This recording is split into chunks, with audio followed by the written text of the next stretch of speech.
જય જીનેન્દ્ર. હાલો હાલો હાલો. આજે આપણે સૌ હાલો પૂજ્ય હાલો માતાજીના મચ્છી 103માં જન્મ જયંતિ મહોત્સવ પૂજવા ભેગા થયા છે. હાલો આપણે હેલો 3 દિવસ કાર્યક્રમ જોયો ને, હેલો. કેવો લાગ્યો? મજા આવી.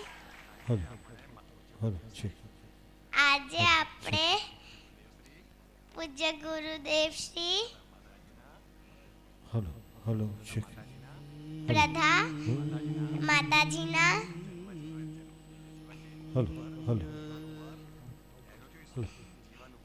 જીવન ઉપર ડાયરો જોઈશું.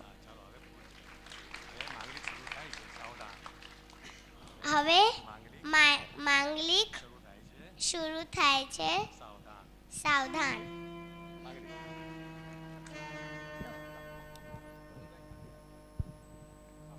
હાલો હાલો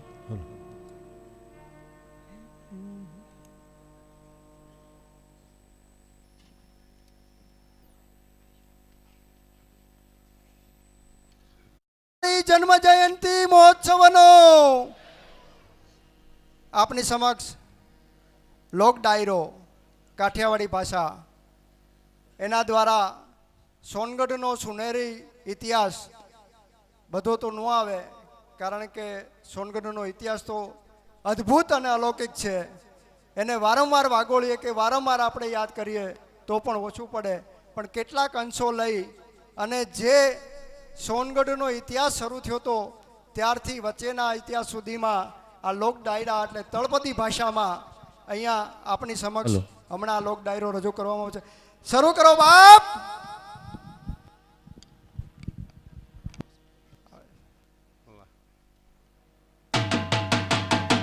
જગ્યા કરજો, પાછળથી વચ્ચેની જગ્યા કરજો.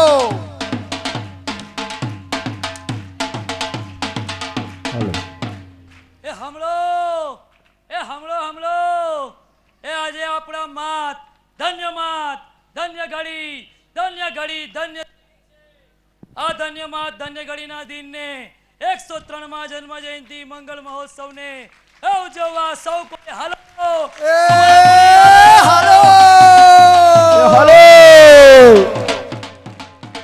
જન્મ જયંતિ મહોત્સવ પ્રસંગે આપણને સુવર્ણપુરીનો ઇતિહાસ સમજાવવા એ બાપુઓ એ બહેનો સૌ કોઈ હાલો આ સુવર્ણપુરીના સ્ટેજ પર આપણા મંડળના આમંત્રણને માન આપીને પવુભા જે ગઢવી આપણને કાઠિયાવાડની ભાષામાં એ આપણને સુવર્ણપુરનો ઇતિહાસ સમજાવવા આવ્યા છે, ઇતિહાસ દેખાડવા આવ્યા છે. તો એ હાલો સૌ કોઈ હાલો. હાલો બાપા હાલો.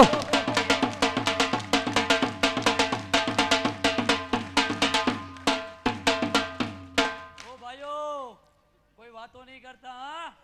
એ ભાઈ સાંભળીને થોડી ઘણી વાતો થાય પણ ગુરુદેવની માતાજીની બાકી વાતો નહીં કરીએ. અમે સાંભળશું ઇતિહાસ. આવી જાવ ઉપર પહેલા. ભાઈ વાહ દોસ્ત, તારી કલાની ઉપર આફરીન છું. વાહ, ખંભે ઢોલ નાખી અને આ એક રણકાર કરે, આ ગુરુદેવની કૃપા, બીજું કાંઈ.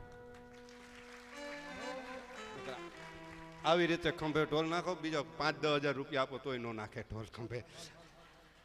આ તો ગુરુદેવની કૃપા અને આ ધર્મ, આ જગ્યા, આ ધૂળ છે ને અહીંની, એ ધૂળની તાકાત એના હૃદયની માલપા છે. તો આટલો અવાજ અને આટલી ખુમારીથી આટલા હજારો લાખો માણસોની સામે આટલું બોલી શકે.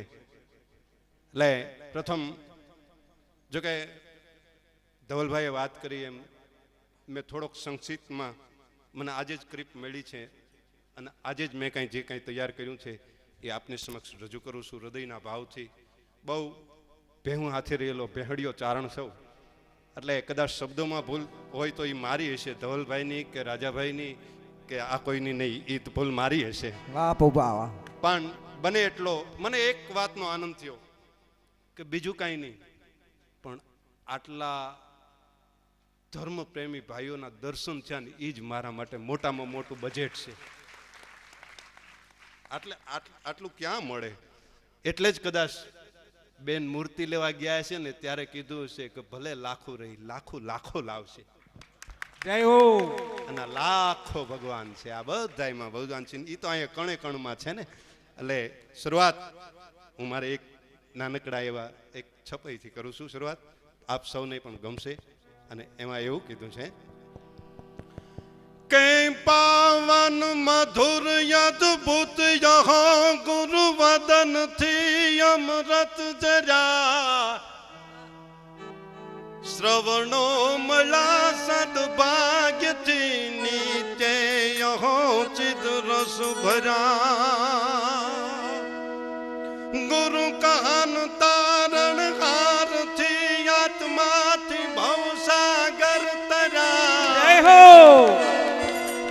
ભવ રહો અમ આત્માને સાનિધ્ય આવા સંતના, સાનિધ્ય આવા સંતના, સાનિધ્ય આવા સંતના. એવા પરમ પૂજ્ય આધ્યાત્મ મૂર્તિ સદગુરુ કાનજી સ્વામીના ચરણોમાં કોટી કોટી વંદન. ચંપાબેન ભગવતી સ્વરૂપ જેનો 103મો આ જન્મોત્સવ મનાવી રહ્યા છો, તો જે જન્મોત્સવની માલપા એક આત્મા આવ્યા છે એ દરેક આત્માને ઈશ્વરા સ્વરૂપ જાણી અને પૌભા ગઢવીના વંદન, એના ચરણોમાં વંદન.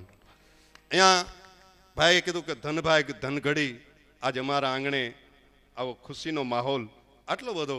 પણ ધનભાગ સૌના એને જ કહેવાય. તમે જો ક્યાંક સારા પથ્થર પાકે, ક્યાંક સારા ઘઉં પાકે, ક્યાંક સારું જીરું પાકે, ક્યાંક કપાસ પાકે, પણ ઈ મા બાપનું ખોળિયું કેટલું પવિત્ર હશે. ચંપાબેન જેવું તત્વ જે ખોળિયા છે એ કેટલું ખોળિયા પવિત્ર કેટલા કર્યા છે. તમે મુઠ્ઠી ભરીને આમ કરીને આમ દાણા નાખો ને તો ચકલા ઉતરે. કાયમને માટે 5 મણ લીલું નાખો ને તો એના ગવત્રી આવે. અને કાયમને માટે મુઠ્ઠી ભરીને કદાચ હાચા મોતી નાખો ને તો રાજહંસ ઉતરે. પણ આ બેયના ખોળિયા કેટલા પવિત્ર હશે. કાનજી સ્વામી જે ખોળિયાની માલપા ઉતર્યા હશે, જે ખોળિયાની માલપા ચંપાબેન જેવું એક અસ્તિત્વ પેદા થયું, ઈ ધનભાગ ઘડી ઈ માટેથી. અને ઈ ગુરુ કહાન એના મહિમાની થોડીક વાત કરવી છે ભગવતીના. કારણ કે અહીંયા એક બહુ મોટો ઉપદેશ આપ્યો છે. અહીંયા બીજે આપણે ઘણી ઠેકાણે જઈએ તો આપણને એવું સાંભળવા મળે કે ભાઈ હું ભગવાન છું, હું મોટો ગુરુ છું, હું આમ છું, હું પણ દેખાય. જ્યારે અહીંયા આ જગ્યાની માલપા, આ સ્વાધ્યાય મંદિરની માલપા એવું દેખાણું કે હું જે કાંઈ છું તે નહીં, પણ તું ભગવાન છો. જય હો. તારામાં ભગવાન થવાની સાર્થકતા છે.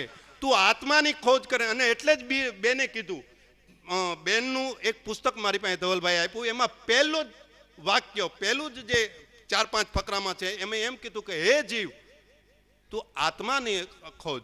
તું જીવ, જો તને આત્માની અંદર ન ગમે તો તું તારો આત્માની અંદર ને અંદર જો, અંદર આત્માની અંદર આખો પુંજ પડ્યો છે. આત્માને ગમાડ, આત્માને ગમાડવાની વાત કરી છે. એટલે અહીંયા આપણે તે પરથી, આ ભૂમિ પરથી સાંભળ્યું કે બાપ તમને હું તો શું પણ બધે ફરેલો છું, છતાં આવું ક્યાંય સાંભળવા નથી મળ્યું કે આત્માને ગમાડ, આત્માની ઓળખ કર. પણ ખુદ અહીંયા એમ કીધું છે કે તું ભગવાન થવાને સામર્થક છો. તારા આત્માની ખોજ કર, તને ઓળખ. અને આવા એક પામરને પણ પ્રભુ કહે, આ કેવી વાત! મેં તો ક્યાંય આવી વાત સાંભળી નથી, અહીંયા સાંભળવા મળે. અહીંનું આધ્યાત્મ, આ જાહો જલાલી તમે જુઓ, સદૈવ ચોથો કાળ હોય એમ લાગ્યા કરે. અને રજકણમાં આવ્યું, વિદેશ ક્ષેત્રમાં સિમંદર પ્રભુની જેમ દિવ્ય ધ્વનિ ખરે, એમ ભરતના વિદેશ ક્ષેત્રની માલપા પણ કહાન ગુરુની અદ્ભુત અને આત્મ સાક્ષાત્કાર સહિતની વાણી ખરી રહી છે. અને હવે આને વિદેહ કહેવાય કે ન કહેવાય? જગતમાં વાતો તો વીર પુરુષોની, ભક્તોની અને એની જ કરવા પડે. અહીંયા કોઈએ પૂછ્યું કે ભાઈ તમારા ભગવાન તો બહુ શાંત, અને એવી દિશે છે, તો શું તમારા ભગવાન અહીં કંઈ આપે છે? કે ના, અમારા ભગવાન કંઈ આપતા નથી. એ કે તો આટલું બધું માણસ ભેગું થાય એનું કારણ શું? આટલું બધું આ બધા પધારે છે એનું કારણ શું? તો કે અમારા ભગવાન ન તો કાંઈ આપે છે અને ન તો કાંઈ લે છે. બાપ, એ તો એટલું બધું કહે છે કે અમારા ભગવાન એમ પણ કહે છે કે તું મારા જેવો થવા સામર્થક છે. આમાં ભગવાનનું બિંબ પ્રતિબિંબ કાર્ય કરે, અને એ જ માટે થઈ અને સાધક સંતની વાતું અને એવી કંઈક વાતું આપણે રમેશભાઈ પાસેથી એક ગીત સાંભળીએ. સૂર્ય સુર નરપતિ વંદ્યને પ્રવિનષ્ટ ઘાતી કર્મને પ્રણમન કરું ધર્મ કરતા તીર્થ શ્રી મહાવીરને. હા, તીર્થ શ્રી મહાવીરને વળી શેષ તીર્થંકર યને સૌસિદ્ધ સુદાસ્તિત્વને મુનિદાન દ્રગચારિત્ર તપ વીર્યાચરણ સંયુક્તને વીર્યાચરણ સંયુક્તને વીર્યાચરણ સંયુક્તને. આવા પ્રચંડ અને પ્રખર એવા આ કલિકાળમાં પણ ભગવાન મહાવીરની પરંપરામાં પ્રચંડ અને પ્રખર એવા શ્રીમદ ભગવત કુંદ કુંદાચાર્ય, જેને સંતની વાતો વહેડાવી, જેને સનાતન દિગંબર જૈન ધર્મની ધર્મ ધજા લહેરાવી, આ કાળે તીર્થંકર કલાકાર્ય કર્યું. આવા આચાર્યને પણ એક વખત પ્રભુ દર્શનના કોટ જાગ્યા. જો એને પ્રભુ દર્શનના કોટ જાગતા હોય તો આપણે કેમ ન જાગે? આવા સમર્થ પુરુષ કુંદ કુંદાચાર્ય, એને પ્રભુના કોટ જાગ્યા. જો અને એ તો હાલા સદેહે વિદેહ સિમંદર પ્રભુના દરબારમાં, પ્રભુના ધર્મસભામાં આ ધર્મ વ્યાપું. અને ત્યાં તો બધા કેવા, આ કોણ, આ ક્યાંથી આવે છે, કોણ છે? કારણ કે ત્યાં તો ભરત ક્ષેત્રના ત્યાં તો ઊંચા ઊંચા મનુષ્યો, પ્રભુ પણ 500 ધનુષના, અને આ તો ભરત ક્ષેત્રના એલચીના દાણા જેવા લાગે. સારાય વિદેહમાં આનંદ અને આશ્ચર્ય ખળભળાટ મચો. આ કોણ છે, ક્યાંથી આવે છે? પણ આ તો વિક્રમ શક પ્રારંભની વાત છે. બાપ, આ બધું કોઈને સૌધર્મ, ઇન્દ્ર, રાજા, ક્ષત્રિયો, યોગી, આ બધા એને હતા ચક્રવર્તી રાજાઓ. અને ચકિત થઈને પ્રભુને પૂછે છે કે પ્રભુ આ કોણ? તો એ કોઈ ઉપસાવેલી વાત નથી, પણ આપણે ભજનની માલપા, ગીતની માલપા, કીર્તનની માલપા, એ શબ્દોની માલપા આપણે સાંભળીએ, જે બહુ જૂનું ગીત પંડિતજીએ બનાવેલી છે ને સ્તુતિ. હા. ગાઓ મનીષભાઈ. પંડિતજીએ એ બનાવ્યું. વિક્રમ શક પ્રારંભે ઘટના એક બની મહા વિદેહી ધ્વનિના રણકા જે ધિયા ભરતે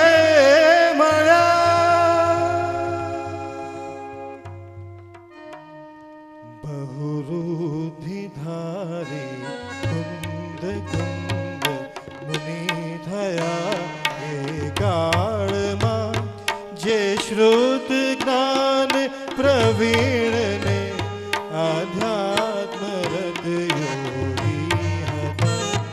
આચાર્યને મન એકદા વિરહ તાપ થયો મહા રે રે રે રે રે રે સિમંદર જીનના વિરહા પડ્યા આ ભારતમાં.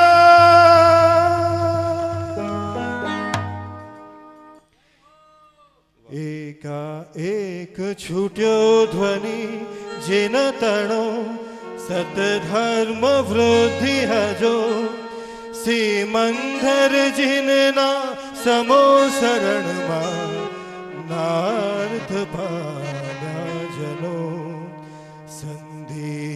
જીન ધ્વનિ સુણી પરિષદે આશ્ચર્ય વ્યાપ્યું મહા થોડી વાર મહી તહી મુનિ દીઠા આત્મબુદ્ધિ સમા જોડી હાથ ઉભા પ્રભુ પ્રણમતા શ્રી ભક્તિ માલિનતા નાનો દેહ અને દિગંબર દશા વિસ્મિત લોકો થતા ચક્રી વિસ્મય ભક્તિથી જીન પૂછે જીન પૂછે જીન પૂછે જીન પૂછે છે આચાર્ય સમર્થે ભરતના સતધર્મ વૃદ્ધિ કરા સુણીએ વાત જીનવરની હર્ષ જન હૃદય વહે નાનકડા મુનિ કુંજરને એલાચાર્ય જનો કહે. વાહ.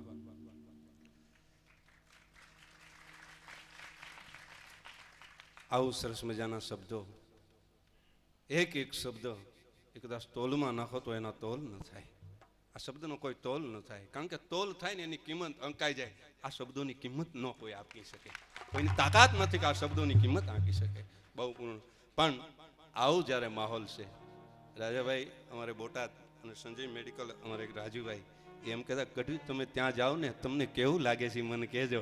તો મને કેવું લાગે છે, મોર બની થન ગાટ કરે મન, મોર બની થન ગાટ કરે.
જન્મદિવસ નિમિત્તે આપ સૌ મળ્યા છો બેન, કારણ કે કાયમ બેન અને ભાઈ બે હારે પુસ્તકનું પાઠન કરતા હતા, બે હારે પુસ્તકો વાંચતા હતા, સારા સારા ધર્મના પુસ્તકો, ગુરુના પુસ્તકો સાથે વાંચતા હતા. એટલે બેન ભાઈની એક કડી મને યાદ આવે છે.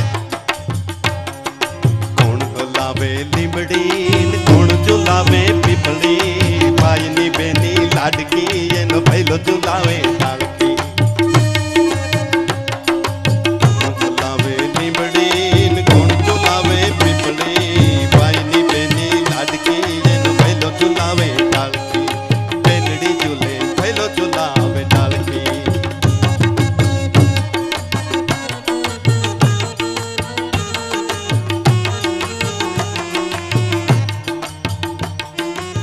લીંબડીની યાદ ડાળ ઝુલાવે લીંબોળી જોલા ખાય લીંબડીની યાદ ડાળ ઝુલાવે લીંબોળી જોલા ખાય હિંચકો નાનો બેનનો એવો આમ ઝૂલણિયું ગાય કોયલ ને મોરલા બોલે બેનીનો હિંચકો ડોલે કોયલ ને મોરલા બોલે બેનીનો હિંચકો ડોલે મોર બની તન કાટ કરે મન મોર બની તન કાટ કરે મન મોર બની તન કાટ કરે કાલે જદી વરસાદ થોડોક આવ્યો તો એટલે વરસાદ એ તો અમીના છાટણા પાડ્યા એને આ બધા પવિત્ર થઈ જાય ને એટલા માટે એને છાટણા પાડ્યા સાટ કો કોમી લોંબી અંબર બાદળ બેવળ તોવળી મોહલાર મહેલી લાડ કહેલી નીર ચલે ન ચલે ન લીએ જબ કાંત જગાંત કરે તર યુ પદ યમ બંદિયા તર યુ બદિયા જત મલ ન તો તણ કુંવર યાલા મન સોય તણી રત બદિયા મન સોય બેન અને ભાઈના હેતનું ગીત સાહેબ એમાંય બાપા હજી હમણાં- ગઢવી અમારી બેનડી છે ને એ તો આત્માના ઝૂલે ઝૂલતી હતી ભાઈ વાહ, વાહ, અધ્યાત્મની વાહ, વાતો કરતી અધ્યાત્મની રૂડી વાતો કરતી અને આત્માના ઝૂલે ઝૂલતી હતી એ લૌકિક ઝૂલા નો ઝૂલે બાપ અમારી બેન અમારી વાહ. માં તમારી લૌકિક ઝૂલા નો ઝૂલે વાહ એ તો ચાલો. અંતરના પટથી અંતરના અંતરના, ઓળખાણથી, હા. અંદરના પોતાના આત્માની ઓળખાણથી એના ઝૂલા અલૌકિક ઝૂલા હોય લૌકિક નહીં અલૌકિક એને અને આ વાતોના સાક્ષી કોણ આ આપણા તારણહાર કહાન ગુરુ અને ભગવતી માતા જ્યારે આમનું જીવન વાંચ્યું ત્યારે ખરેખર ખબર પડી કહાન ગુરુ વૈદ્યમાં સિમંદર ભગવાન પાસે ફતેહ કુમાર રાજકુમાર તરીકે હતા અને આ માતા એ તો રાજકુમારમાં ના પરમ મિત્ર દેવાભાઈ તરીકે હતા એમણે આ હંધુય નજરે નિહાળેલું માતાના જ્ઞાનમાં આવ્યું અને એ ક્યાં હતા ભગવાનના સમોચરણમાં હતા અને મને કોઈ પૂછે કે ભાઈ સોનગઢ જોયું તો કેવું પડે કે આ સોનગઢ કે જ્યાં ખાલી એક વખત આમ પગ મૂકીને જ્યાં ધ્યાન કરી અને જઈ તો કેવું લાગે સોનગઢ કે ઊંચા ઊંચા શિખરો અને ગુરુના ગુણ ગાતા હોય અને તું ભગવાન છો એવો સિંહ નાદથી જે ગુંજે છે એ સોનગઢ આપણું સોનગઢ એ વાલું સોનગઢ પ્રાણ પ્યારું સોનગઢ અને આપણા ભગવતી માતાએ જ્ઞાન અને વૈરાગ્યમાં લખ્યું છે ને આવું તેમણે નજરે નિહાળ્યું છે 8 દિવસનો જ્યાં 28નો ઉત્સવ હતો સિમંદર ભગવાનના મુખેથી આવેલું આ આચાર્ય ભારતમાં ધર્મની